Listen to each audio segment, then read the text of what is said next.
Took my coworkers out for drinks, only to realize I didn't have enough money to cover the tab. Desperate, I walked up to the hottest guy in the VIP booth. Hey, can you pay this for me? I'll Venmo you later. The guy tried to play it cool. Miss, do we know each other? I snatched the drink right out of his hand. We don't, but ask your bodyguard how many times he's called me for a favor. I've saved your ass enough times. Can't you return the favor once? The man looked confused, but his bodyguard immediately covered his face with his hand. Boss, it's true. Every time you get blackout drunk, you attack anyone who comes near you, except her. I've called her multiple times to beg her to take you home. The group of guys sitting around him perked up, looking at me like I was a unicorn. Wait, for real? When Lou gets wasted, he's like a rabid dog. No one can touch him. Yeah, I tried to help him to his room once, and he nearly snapped my arm in half. Same. They say Lou is possessed by demons when he drinks. I didn't believe it, tried to outdrink him, and ended up in the hospital for 2 months with multiple fractures. The doctor said it's hyper-defensive instinct. He trusts no one when his inhibitions are down, so he attacks on sight. What makes this girl so special? I don't buy it, unless she proves it right now. I raised an eyebrow and pulled out my phone, flashing my QR code. Sure, transfer me $500 first, and I'll give you a show. Someone actually whipped out their phone and sent me the money. Ding, payment received. I pointed to the bar. I'm gonna go pay my tab, get him wasted, then come find me. The whole booth started cheering and jeering. Only the man in the center, Luke Vance, narrowed his eyes at me dangerously. I wasn't scared. I've seen him hugging a toilet bowl. I have photos. Ha, look at him now, sitting there like a king in his VIP booth, all elegant and refined. A total fraud. I'd already seen him at his worst. I paid the bill and sent my coworkers home. Then I walked back to the booth. Hey, I took the 500. I had to deliver the show. Luke's friends were trying their hardest to pour drinks down his throat, but Luke wasn't having it. He grabbed my wrist, dragged me out of the club, and shoved me into his Maybach. Slam. The door shut so hard the car shook.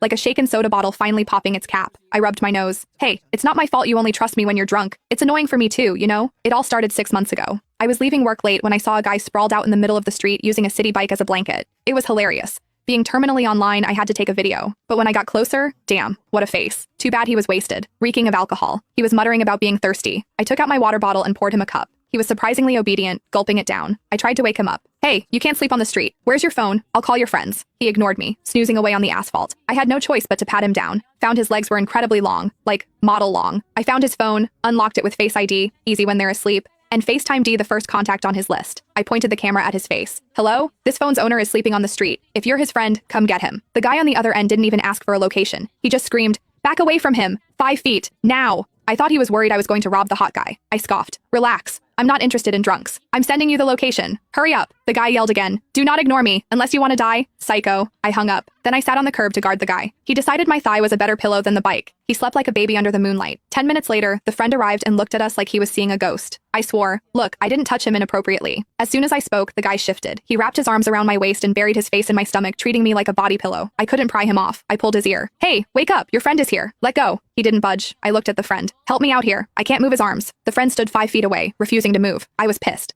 Why are you just standing there?